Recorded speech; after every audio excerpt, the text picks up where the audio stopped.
Hello students, जय हिंद। This is Deepak and welcome to एडुटैप।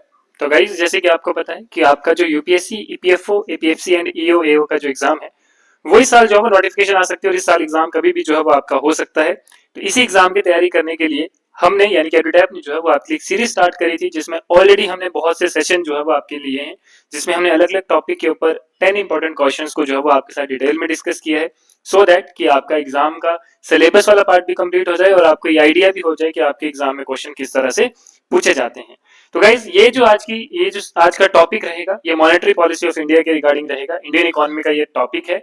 और अगर आप देखेंगे प्रीवियस ईयर पेपर में, तो मॉनेटरी पॉलिसी से जो वो काफी बार क्वेश्चन आता है और इनफैक्ट हर साल जो है एक दो क्वेश्चन जो है वो मॉनेटरी पॉलिसी से आपके एग्जाम में आता ही है, जहां पे क्वेश्चन आपका आरबीआई से रिलेटेड हो सकता है या फिर करंट से रिलेटेड जो है वो हो सकता है। तो इस टॉपिक को जो है वो आज हम कंप्लीट करेंगे अपने इस एमसीक्यूज के फॉर्म में।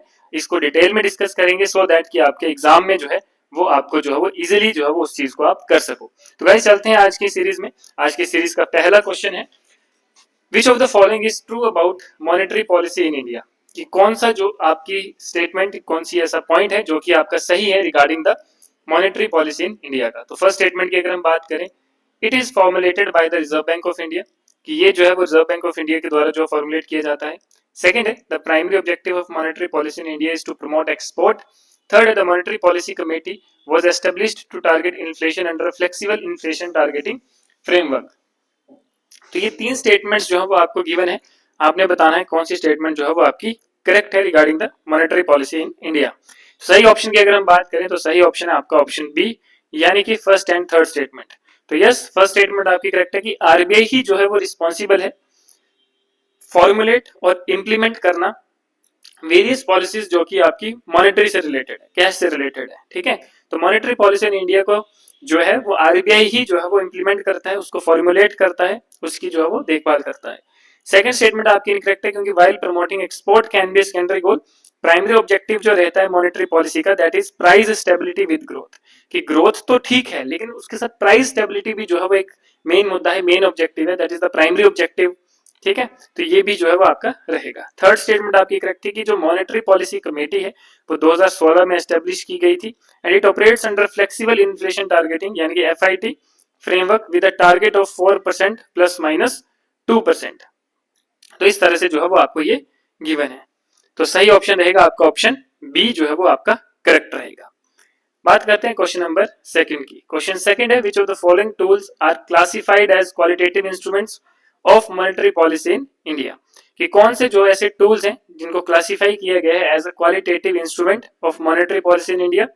तो फर्स्ट है ओपन मार्केट ऑपरेशन, सेकंड है मॉरल सुसेशन, थर्ड है changes in the statutory liquidity ratio, fourth है क्रेडिट रेशनिंग।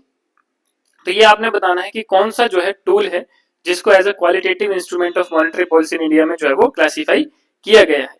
तो सही अगर ऑप्शन की अगर हम बात करें तो वो है ऑप्शन बी, यानी कि सेकंड एंड फोर्थ। कि सेकंड एंड फोर्थ जो आपका moral suasion and credit rationing है, that are qualitative instrument of monetary policy, जो कि यूज किए जाते हैं to influence the direction of credit and overall financial stability. वहीं अगर हम बात करें ओपन मार्केट ऑपरेशन और चेंजेस इन एसएलआर, ठीक है, ये आपके क्वांटिटेटिव इंस्ट्रूमेंट्स है that regulate the money supply. ठीक है, ये इनका जो मेन काम होता है वो क्या होता है, मनी सप्लाई को रेगुलेट करना, regulation of money supply, right. तो क्वालिटेटिव और क्वांटिटेटिव आपके दो तरह के इंस्ट्रूमेंट्स होते हैं जो कि आपके मॉनेटरी पॉलिसी में यूज किए जाते हैं। तो इनके बारे में, आपके इनके टूल्स के बारे में जो है वो आपने डिटेल में पढ़ के जाना है। आपके एग्जाम के लिए बहुत ही ज्यादा इंपॉर्टेंट जो है वो रहता है ये टॉपिक। बात करते हैं क्वेश्चन नंबर थर्ड की। क्वेश्चन थर्ड है, what is the role of the Reserve Bank of India RBI in the conduct of monetary policy. कि रिजर्व बैंक ऑफ इंडिया का क्या रोल है in the conduct of monetary policy. तो first statement है कि deciding on the repo rate and reverse repo rate, second है monitoring inflation and liquidity in the economy, third है setting annual GDP growth targets for the Indian economy. तो ये तीन statement जो है वो आपको गिवन है, आपने बताना है कौन सी स्टेटमेंट जो है वो आपकी करेक्ट है। देखिए, अगर हम सही ऑप्शन की अगर हम बात करें, ठीक है, तो सही ऑप्शन है आपका ऑप्शन ए, यानी कि फर्स्ट एंड सेकंड। तो फर्स्ट एंड सेकंड की अगर हम बात करें तो देखिए, जो आरबीआई है दैट यूजेस टूल्स, जैसे कि आपका रेपो रेट है, रिवर्स रेपो रेट है, ताकि वो इन्फ्लेशन और लिक्विडिटी को जो है वो मैनेज कर सके। सेकंड स्टेटमेंट आपकी करेक्ट है कि जो आरबीआई है that actively monitors inflation and liquidity. कि आरबीआई जो है वो आपका इन्फ्लेशन और लिक्विडिटी दोनों को जो है वो बहुत अच्छे से मॉनिटर करता है, सो दैट कि वो मॉनेटरी पॉलिसी डिसीजंस में जो है वो अपना एक पॉइंट रख सके, उसको गाइड कर सके मॉनेटरी पॉलिसी डिसीजंस को, ठीक है। तो इसलिए जो है वो आरबीआई जो है वो इन्फ्लेशन और लिक्विडिटी को बिल्कुल क्लोजली और डीपली जो है वो मॉनिटर करता है, उसको जो है वो एनालाइज करता है। थर्ड स्टेटमेंट आपकी इनकरेक्ट है कि जो आरबीआई है that does not set GDP growth target, ठीक है, कि जो आरबीआई है वो जीडीपी ग्रोथ टारगेट को सेट नहीं करता है। These are projected by the government और institutions like the NITI Aayog, ठीक है, कि ये जो है ये मतलब आप बोल सकते हैं कि जैसे नीति आयोग के थ्रू जो है वो इसको किया जाता है, ठीक है, जो जीडीपी ग्रोथ टारगेट्स हैं या ऑल दीज प्रोजेक्ट्स जो है, ठीक है, ये या तो गवर्नमेंट सेट करती है, प्रोजेक्ट करती है, या फिर नीति आयोग जैसे जो इंस्टीट्यूशंस हैं वो जो है वो इसको सेट करते हैं, बट की आरबीआई जो है वो जीडीपी ग्रोथ टारगेट्स को सेट नहीं करता है। क्लियर। बात करते हैं क्वेश्चन नंबर फोर्थ की। तो क्वेश्चन फोर्थ है कि जो मॉनेटरी पॉलिसी कमेटी है MPC of India is responsible for which of the following, ठीक है, कि जो मॉनेटरी पॉलिसी कमेटी है भारत की वो कौन सी ऐसी स्टेटमेंट आपकी है जिससे वो रिस्पॉन्सिबल है, ठीक है, जिसके लिए वो जो है वो रिस्पॉन्सिबल मानी जाएगी। तो मॉनेटरी पॉलिसी कमेटी के रिगार्डिंग अगर हम आपसे बात करें तो आपका स्टेटमेंट वन है it's setting the repo rate to achieve inflation target. Second है it formulating fiscal policy for the government. Third है meeting biannually to review monetary policy. ये तीन स्टेटमेंट आपकी गिवन है। मॉनेटरी पॉलिसी कमेटी का अगर काम की बात करें तो वो है आपका ऑप्शन ए, यानी कि वन ओनली, कि इट ओनली क्या करता है, जो मॉनेटरी पॉलिसी कमेटी है ये सिर्फ डिसाइड करती है रेपो रेट को to ensure inflation remains within the prescribed target, ठीक है। बल्कि आपकी सेकंड और थर्ड स्टेटमेंट आपकी इनकरेक्ट है, क्योंकि जो फिजिकल पॉलिसी है that is formulated bye the government, ठीक है, ये जो है वो गवर्नमेंट इसको फॉर्मुलेट करती है, ना कि मॉनेटरी पॉलिसी कमेटी करती है। थर्ड अगर हम बात करें तो जो मॉनेटरी पॉलिसी कमेटी है it meets 6 times a year, ठीक है, यानी कि ये जो है वो बाई मंथली, ठीक है, कि 6 बार जो है वो साल में मीट यानी कि मिलती है टू रिव्यू मॉनेटरी पॉलिसी, ठीक है, ताकि वो मॉनेटरी पॉलिसी को जो है वो रिव्यू कर सके, ठीक है। तो बाय एनुअली नहीं आएगा, ये आप बोल सकते हैं कि बाय मंथली आएगा। डन, कि एक एक महीना छोड़कर जो है वो मॉनेटरी पॉलिसी कमेटी की मीटिंग होती है ताकि वो मॉनेटरी पॉलिसीज को जो है वो अच्छे से रिव्यू कर सके, ठीक है। चलिए नेक्स्ट क्वेश्चन की अगर हम बात करें तो नेक्स्ट क्वेश्चन है आपका विच of the following statement is correct about the establishment of the Reserve Bank of India, कि कौन सी ऐसी स्टेटमेंट है जो कि बिल्कुल करेक्ट है regarding the establishment of reserve Bank of India. और ये क्वेश्चन इस तरह से जो बहुत बार आपके एग्जाम में पूछा जा चुका है गाइस, तो ये बहुत ही इंपॉर्टेंट है। रिजर्व बैंक ऑफ इंडिया से रिलेटेड जो भी आपके क्वेश्चंस बनते हैं उनको आपने उस टॉपिक को अच्छे से पढ़ के जाना है, ठीक है। मॉनेटरी पॉलिसी इन इंडिया को, इस टॉपिक को जो मैं करवा रहा हूँ वो तो आपने करना ही है, हालांकि हम मैक्सिमम चीजें इसी में ही इंपॉर्टेंट कवर अप कर लेंगे इन 10 क्वेश्चंस में ही, लेकिन अगर आपको लगता है कि इसके अलावा भी आपको कुछ पढ़ना है तो वो आप हमारे ही नोट से जो है वो पढ़ सकते हैं, सो दैट कि आपका जो है वो अच्छे से इस एग्जाम की तैयारी जो है वो हो जाए और इस टॉपिक को आप अच्छे से देख लें, क्योंकि हर साल यहाँ से क्वेश्चन आपका रिपीट होता है। तो इसकी फर्स्ट स्टेटमेंट की बात करें regarding the establishment of reserve Bank of India, तो जो आरबीआई है that established under the Reserve Bank of India act 1934, it started operation in 1947 after India's independence. Initially it was privately owned before being nationalized in 1949. तो ये अगर हम सही statement की बात करें, सही ऑप्शन की बात करें तो वो है ऑप्शन बी, यानी कि फर्स्ट एंड थर्ड, कि जो अगर हम आरबीआई की बात करें तो ये एस्टेब्लिश किया गया था under the Reserve Bank of India act 1934 और इसका ऑपरेशन जो स्टार्ट हुआ था वो हुआ था 1 अप्रैल 1935 ऑनवर्ड्स। सेकंड स्टेटमेंट आपकी इनकरेक्ट है, क्योंकि जो आरबीआई का फंक्शनिंग था वो 1935 में ही शुरू हो गया था, इनफैक्ट बिफोर इंडिपेंडेंस, ना कि आफ्टर इंडिपेंडेंस। थर्ड स्टेटमेंट आपकी करेक्ट है, क्योंकि इनिशियली जो है ये प्राइवेटली ऑन इंस्टीट्यूशन था बट वाज नेशनलाइज्ड इन 1949। 1949 में जो है आरबीआई को नेशनलाइज किया गया और इसको फुली गवर्नमेंट ऑन्ड एंटिटी जो है वो बनाया गया। इससे पहले यानी कि 1949 से पहले ये एक प्राइवेट फर्म जो है वो हुआ करती थी। क्लियर। बात करते हैं क्वेश्चन नंबर 6 की। क्वेश्चन 6 है which of the following describes the Reserve Bank of India's role in managing inflation in India, कि कौन सा जो है वो ऐसा मतलब रोल है रिजर्व बैंक ऑफ इंडिया का जो कि इन्फ्लेशन को मैनेज करता है इंडिया में। फर्स्ट स्टेटमेंट की बात करें तो वो है it adjust the repo and reverse repo rate to influence liquidity in the economy. Second है कि it uses open market operations to control the money supply. Third है कि it directly controls prices of essential goods through administrative orders. तो ये तीन statements जो है वो आपको गिवन है, आपने बताना है कौन सा जो है वो आपका करेक्ट है। सही ऑप्शन की बात करें तो वो है ऑप्शन ए, यानी कि first and second. First statement है कि जो आरबीआई है that manages inflation bye adjusting the repo rate, ठीक है, कि आरबीआई जो है वो इन्फ्लेशन को मैनेज करता है according to the repo rate, adjust करता है रेपो रेट को, ठीक है। फॉर लैंडिंग टू बैंक्स, क्योंकि बैंक्स को जो है ये लोन जब प्रोवाइड करता है, and reverse repo rate for absorbing excess liquidity. ठीक है, सेकंड स्टेटमेंट आपके करेक्ट है कि थ्रू ओपन मार्केट ऑपरेशन यानी कि ओएमओ आरबीआई जो है वो बाय करता है और सेल करता है government securities to influence the money supply. तो ये भी आपकी करेक्ट है। थर्ड आपकी इनकरेक्ट है क्योंकि जो आरबीआई है that does not directly control prices, कि आरबीआई जो है वो प्राइसेस को डायरेक्टली कंट्रोल नहीं करता है। ये जो एक्शंस हैं that are administrative and fall under government policies. ठीक है, कि ये जो एक्शंस हैं दे आर एडमिनिस्ट्रेटिव हैं और ये गवर्नमेंट पॉलिसीज के अंडर जो है वो आते हैं, ना कि आरबीआई के अंडर आते हैं। क्लियर? तो इस हिसाब से आपके फर्स्ट और सेकंड स्टेटमेंट जो है वो करेक्ट है। बात करते हैं क्वेश्चन नंबर 7 की।